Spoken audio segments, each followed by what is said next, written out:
Hi friends, welcome back to Kumari blogs. ఈరోజు simple and tasty బెండకాయ పులుసుని తయారు చేసుకుందామండి. దానికి కావాల్సిన ఇంగ్రీడియంట్స్: ఉల్లిపాయ ముక్కలు, నిమ్మకాయ సైజంత చింతపండు, టమోటా ముక్కలు, కరివేపాకు, పచ్చిమిర్చి, కొద్దిగా ఆవాలు, బెండకాయలు, అల్లం వెల్లుల్లి పేస్ట్.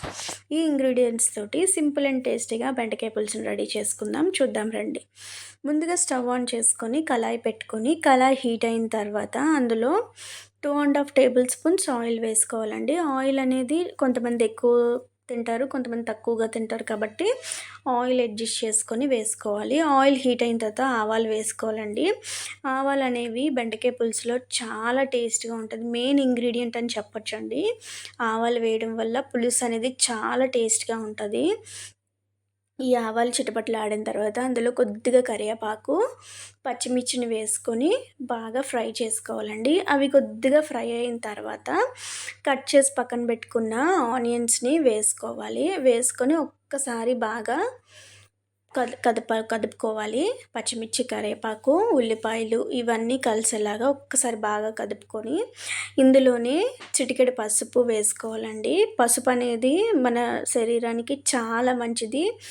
ప్రతి వంటకాల్లో, ప్రతి ఫ్రైస్లో కానీ ఏం చేసుకున్నా మనం కర్రీస్ కానీ పసుపు అనేది మెయిన్ వేసుకుంటే ఒంటికి కూడా చాలా మంచిదండి. తర్వాత దాంట్లోనే కొద్దిగా ఉప్పు వేసుకొని ఒకసారి కలుపుకోవాలి. ఉప్పు అనేది ఉల్లిపాయ తొందరగా మగ్గుతుంది కాబట్టి సాల్ట్ అనేది కొద్దిగా యాడ్ చేసుకున్నానండి.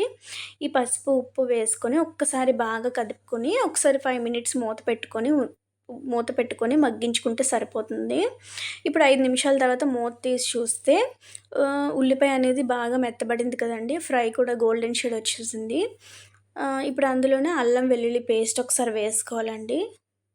అల్లం వెల్లుల్లి పేస్ట్ 1.5 టేబుల్ స్పూన్ నేను వేసుకున్నాను.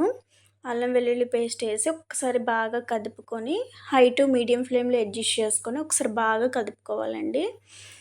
వేపుకుంటే సరిపోతుంది. ఇప్పుడు ఇందులోనే కట్ చేసి పక్కన పెట్టుకున్న టమాటా ముక్కల్ని వేసుకోవాలి.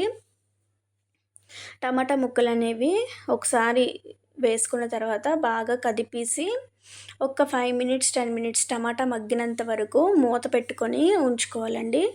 టమాటా బాగా మగ్గినంత వరకు మూత పెట్టుకొని ఉంచుకోవాలి. అయితే మూత తీసినప్పటికీ టమాటా బాగా మగ్గిపోయిందండి. బెండకాయ ముక్కలు వేసుకున్న క్లిప్ మిస్ అయిపోయింది.